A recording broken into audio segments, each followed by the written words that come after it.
Idwe yare kesda muratai tu kes. Ido dona kes ngesde sala kinte utasike da riebo. Kaulo na ada kesa iraro ne bomu osoete da geo na boliar. Dina Mary acham na ada ikaruangon ne peke de ingole te Patricia. Na ada ikarikan acham Dina Mary. Na ada ikaruangon ngesde bue twaniki ne penen. Ido igole te Patricia. Bude twaniki tomadeki na Kumi hospital ngino onachekech Brian Epaja loda ikarika nyeuni ngesida doko pekwa neroke utara keda riebo ojaida dekis ngipengini na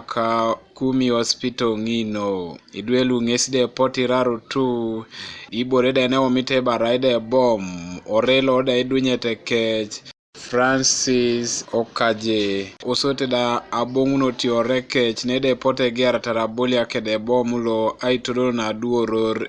Denis Malingat lode regi sotemlo kanapa ngesde balebe akirono ngesde raya riengunete na ipolo noi ido ikwenyarete tunga kere anyunde be laklaketa kirono oda itingi tiboro lude raisoa luda mam kese jenete ponlo eja atar oso dai lipi kesanyu ne be yangareta kirono mama deja sa pedorocho irongo itinga aje mutugo gyondo abero kan mane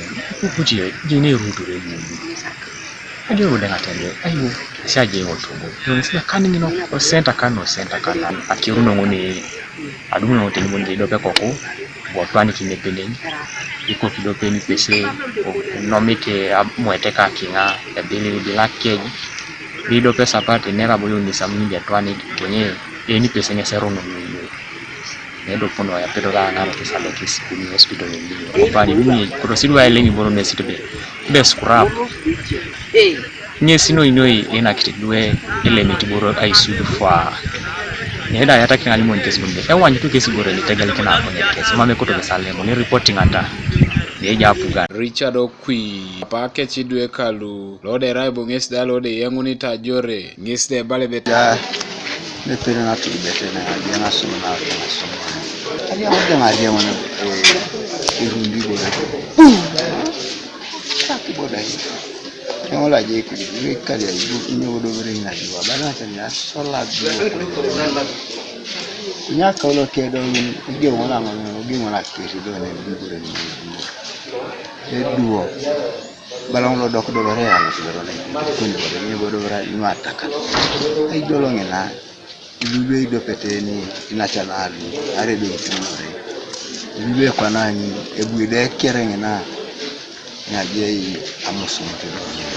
Moses Alenger papalo Idwe orada lelo muntoto motemulo kangole district alo kobu kedia ngisida itoro nitak na kola raberu kia dongo beti kanuda abunera iworo ni dwebe nyame baga da jalakini dwebo ni lapada ete mwiso koto ni beta koto pere ngode kwa nai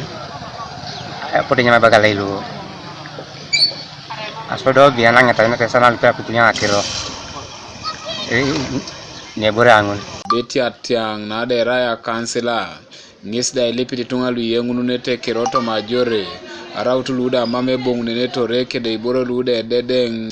awamite nguti itunga luisoma eta rajore kwen nyana initi boro munange na araibi itwari yo ajore ojala kiboro nunu kierange na adama mi twari ta mami ya unene ibune chalo na arai ibuna to ane arardo rekoni lopete arato to bete keso maunorane sari takamene tiboro kasazi kota to de anali ya fuga nyesi bora somo ni kato kwa sasa somo saka no mokina ne ngombe mapuputo ara wanyu tunanyone rabu ne rego duelo mamdenga jini abela matibore kwenye au nchedo bere itunga ludo kangole bukecheda Idwe kalu kesde poti dia uno sido kotos dane peta yanga una crossity na mumu ido lode rai RDC lo 10 Washaki Hamada ngeside buda very sibo ikosodi dai tupuchi kinilu idwelu keside bala sebe Eboomu ngisde potu kese duma kiso reja ka etoka je Francis idoda osipoki nteteka una ada epi biro ojaida ato mapopulana irionon ido ipolisi nkesida ike untoso bala sebe mame beredi otungana nloi kamontai konya ingichi kope kwa na ngisda adau tu kese idulo kintoma across it nada iraruninere Eboomu nukachut no igurinetin luda kan ngisda kope kwa nerada na ike una notomo district aloko kumi luipu kesde mina kutunu notoma pak nada ekoriyotitunga nuka TV East Martinopolod Kokumi district.